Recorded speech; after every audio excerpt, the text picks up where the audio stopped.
Hello YouTubers, Alaska Prepper here. Well, I wasn't planning on doing another video for today, but we have to talk about this. I am going to tell you exactly what this is. Canadian Bank launches the first credit card linked to carbon emissions. Ladies and gentlemen, stand by because I'm going to tell you exactly what this is. It is not what they are telling you that it is. So this is very important.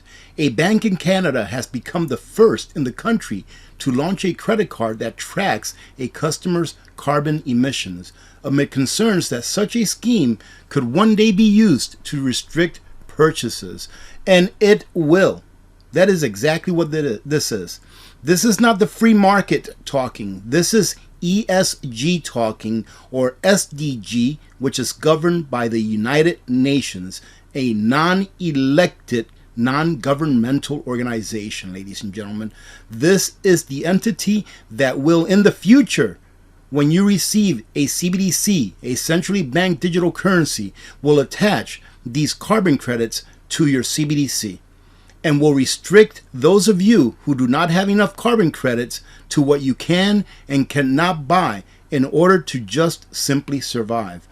But let me tell you what the bad news is, because there's good news and bad news. The good news, let's start off with, is for those that are already wealthy, because they will have all of the money that they need in order to buy those carbon credits that most people will have to sell in order to just get by. That's what the bad news is. This is going to affect the poor, and it is not going to affect the rich in any way whatsoever. Let's read on and see what else they have to say.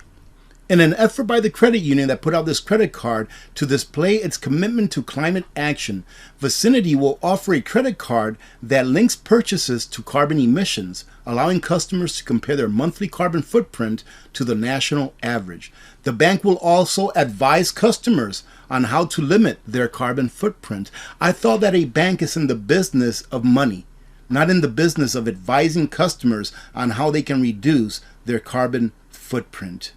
Think about this, ladies and gentlemen. This is nothing but a pilot program for a CBDC that is going to be attached to a social credit score, which will also have a carbon credit score, meaning that you will be given so many credits of carbon every month, and that's what you'll be able to spend no matter how much money you have.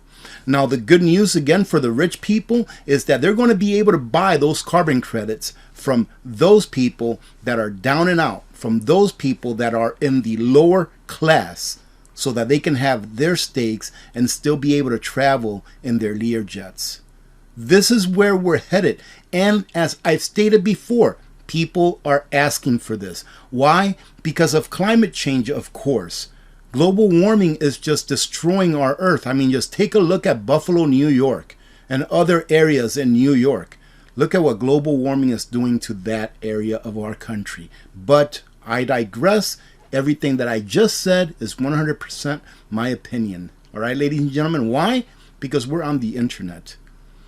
They say here, we know that many Vicinity members are looking for ways to reduce their impact and that they have on the environment, particularly when it comes to the emissions that cause climate change.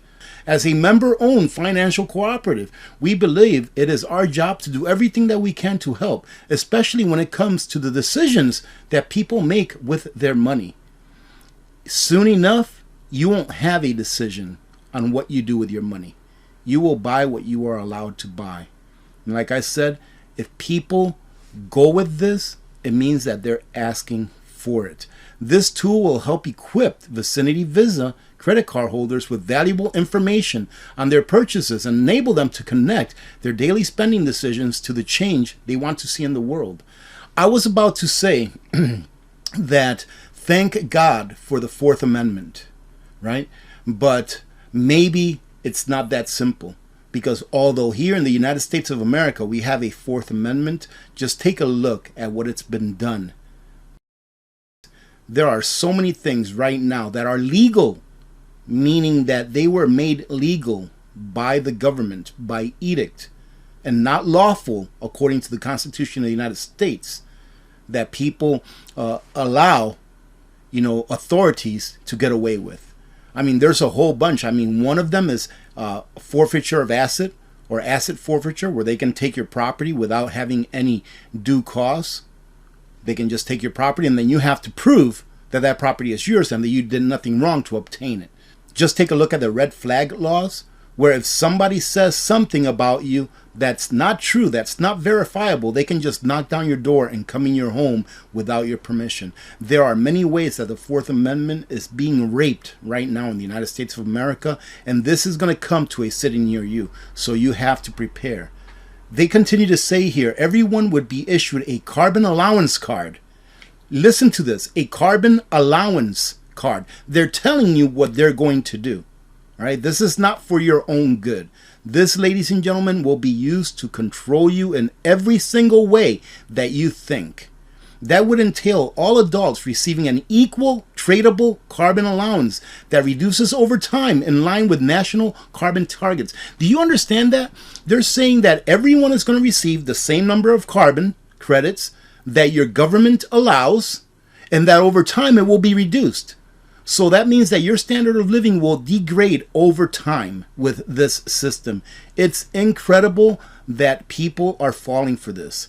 The authors make it clear that the program would be a national mandatory policy.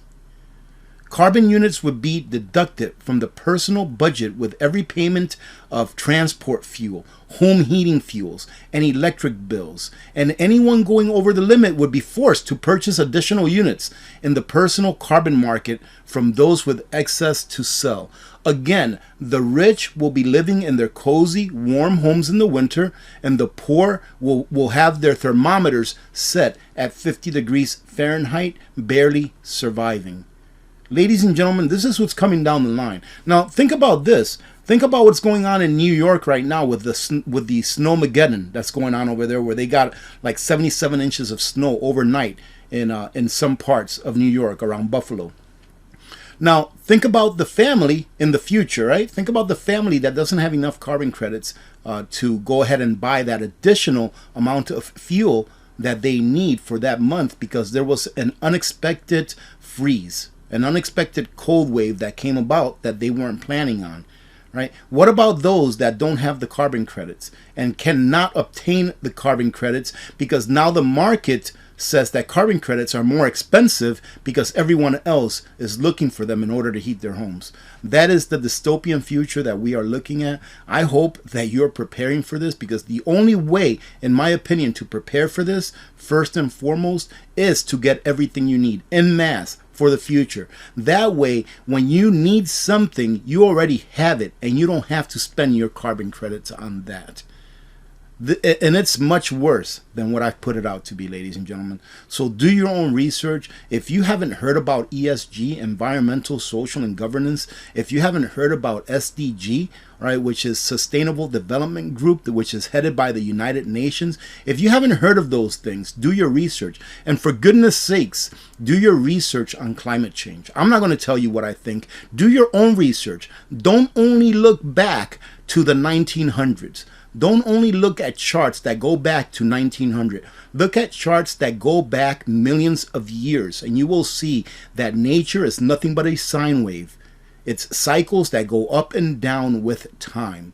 But what we are shown is just a piece of time in our history that they want us to see, so that we can be manipulated into thinking that we need a system like this, when in fact we don't. Having said that, let me go ahead and shut it off. Now I am really going to Costco now, right? Have a great day, ladies and gentlemen. Remember to be good to each other. When good people do good things happen. Remember to reach one, teach one, and repeat. If we all did this, the world would be a better place, and you know that it will be a better place. Many blessings to all of you and your families. God bless America. I'm Alaska Prepper, and I'm out. God bless. Have a great weekend ahead.